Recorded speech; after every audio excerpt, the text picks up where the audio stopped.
Ali mi moramo, sad dejstvo je Božije, ali mi smo tu neko ko mora da učini korak, ko mora da to nešto uradi. Ne možemo samo da kažemo, da će Bog, Bog će da pomogne i tako dalje, hoće, ali moramo i mi da uradimo ono što je do nas i da ne odustanemo.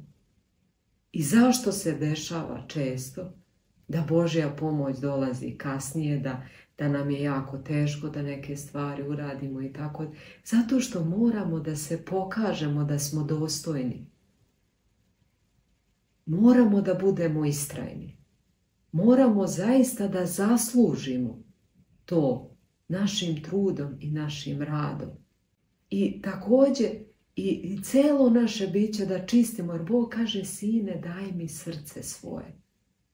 Naše srce treba tako da bude čisto i ustreptalo od ljubavi prema Bogu, prema našem Ocu nebeskom. Da mi jednostavno potpuno gorimo od te ljubavi. To je nešto što čovjek može da osjeti kada se moli i kada osjeti tu toplinu u srcu.